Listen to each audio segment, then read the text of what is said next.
नजर आ रहा है सबको? अच्छा, अब ये वाला ये स्ट्रक्चर विजिबल है, पॉइंटर नहीं आ रहा।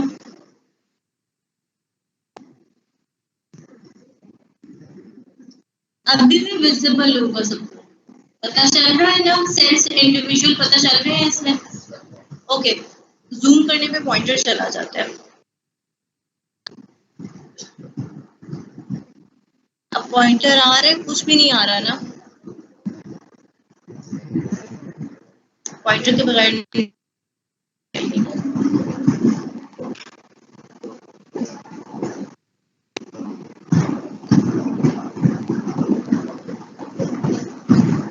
So here we see these yellow color cells. He asked what happened in the last rows.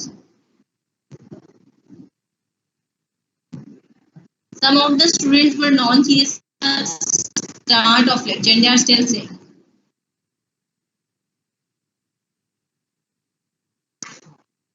No talking, girls. So I'm going to explain the olfactory epithelium. We have three different types of cells in the olfactory epithelium. One is the olfactory cell, which are actually the bipolar neurons. Second are the sustentacular or the supporting cells. And third are the stem cells. These cells which you see with the yellow color, these are actually the bipolar cells. Bipolar, आप लोग bipolar neurons पढ़ चुके हो ना? Bipolar neurons हमने क्या पढ़ा था? They have a cell body and two processes are extending from the cell body, from the opposite poles. So one process acts as the dendrite and the other process acts as the axon. Similarly, here we see that this is the cell body of the bipolar. And this process acts as the dendrite, which is moving towards the mucosal surface, and the other process which is moving down towards the lamina propria. Here's the lamina propria. The connective tissue of the lamina propria passes through the cribriform plate of the skull, and they are going to make junctions or synapses with the other nerve fibers, making the olfactory tract. ये details आप लोग second year में करोगे। यहाँ पे basically हमने जो focus करना है बायपोलर न्यूरॉन्स के ऊपर करना है।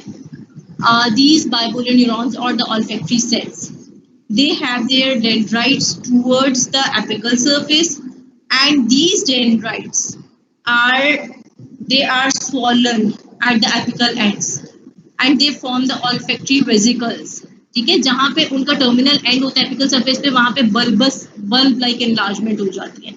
The bulbous enlargement are termed as the olfactory vesicles, and these vesicles are bearing 6 to 8 cilia or hairs. These are termed as olfactory cilia or olfactory hairs. These here are very important. They have the odorant binding proteins. Odorant binding proteins mean that any particle that has odor in it, जिसकी कोई smell है, that is perceived by the odorant binding proteins of these cilia, and ultimately they act as the receptors for odor, for the sense of odor. ये बात clear हुई है सबको? Here I am telling you about the olfactory cells. These are actually the bipolar neurons. The dendrites of these bipolar neurons, they move towards the mucosal surface and they are enlarged. These bulbous enlargements are known as olfactory vesicles. These vesicles bear almost 6 to 8 hair-like projections, which are termed as olfactory cilia or olfactory hair. These olfactory cilia has odorant binding proteins in them that play a role in perception of odor. Clear? Then axons enter the underlying connective tissue and take the sensations from there. Here is a question for you for the next lecture. As we know that all the cilia are motile, they perform the function of motility. But for the olfactory cilia, we say that they are immotile. What is the reason why the olfactory cilia are immotile? अभी अपनी मर्जी से कोई answer ना करना, आप लोग के चलाने के लिए। इसको रीजनिंग के साथ ढूंढ के ला।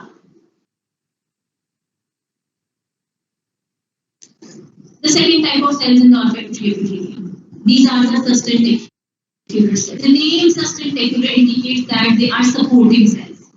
अब यहाँ पर हमारे पास बाइपोलर न्यूरॉन्स पड़े हैं, उन न्यूरॉन्स को सपोर्ट चाहिए किसी स्ट्रक्चर से, तो एक और तरह के सेल्स होंगे वहां पर जो उसको सपोर्ट प्रोवाइड कर रहे होंगे, उसकी न्यूट्रिशन भी प्रोवाइड करेंगे, उसकी इलेक्ट्रिकल इंसुलेशन भी करेंगे। तो जो सेल्स ये करें they are named as the sustentacular cells और the supporting cells. They are tall columnar cells and they have the microvilli on their apical surface.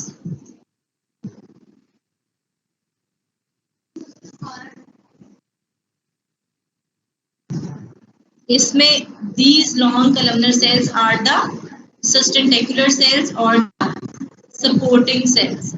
ठीक है?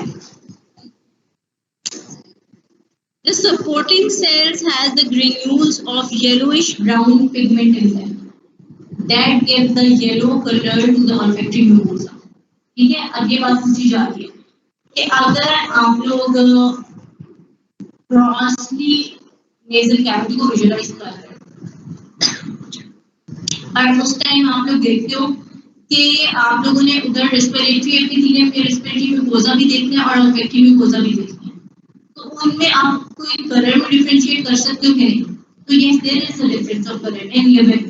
क्या डेड टिश्यू में तो नहीं होता है, अलाइव टिश्यू में डिफरेंस होता है। क्या डिफरेंस होता है कि जो olfactory म्यूकोसा होती है that appears yellowish due to the presence of these yellow granules, yellow brown pigment in the sustentacular cells, and the olfactory and the respiratory mucosa appears red cell.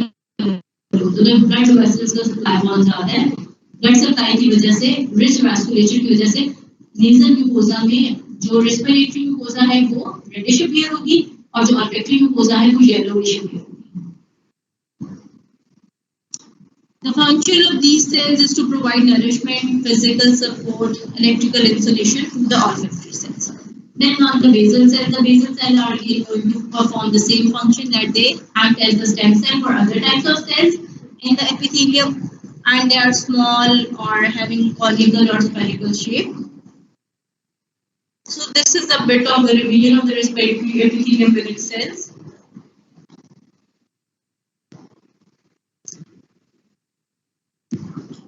So we have covered this part of the nasal tract, that is the vestibule, the nasal mucosa. Then part which is present above or lateral to the nasal mucosa. They are forming some cavities or air sinuses. We call them as the paranasal air sinuses. पहले term सुनिए, paranasal air sinuses नहीं पता। जिस तरह इस part बेटा last slides है, 2 slides है बस। Now this part of the nasal cavity. This part of the nasal cavity has the nasal mucosa, and on lateral sides of this part or above this part we have paranasal air sinuses. This is one of the air sinus, this is another air sinus, and other are present within our cheeks. तो हमारी cheek bone है ना, इसके अंदर जो है हमारी air cavities होती हैं, तो उन air cavities को हम maxillary air sinus, जिस के अंदर जो air cavity होती है उसी bone के अकॉर्डिंग इसको नाम देते हैं। अगर maxilla के अंदर है तो maxillary air sinus कहेंगे, अगर frontal bone में तो frontal air sinus कहेंगे, अगर ethmoidal bone में तो ethmoidal air sinus कहेंगे, और इसी तरह अगर स्पिनोइडल बोन में तो स्पिनोइडल एयर साइनसेस। बस इन्हीं बोन्स में होते हैं, फ्रंटल में, एथमोइडल में, स्पिनोइडल में, मैक्सिलरी में। The paranasal sinuses are the cavities found in the interior of the maxilla, frontal, sphenoid and the ethmoid bones. They are lined with the mucoperiosteum and filled with the air. They communicate with the nasal cavity through the relatively small apertures. ठीक है, यहाँ पे ये maxillary air sinus दिखाया हुआ है, ये frontal air sinus है, इधर sphenoidal air sinus है, this one is the ethmoidal air sinus. On the epithelium is again the respiratory epithelium.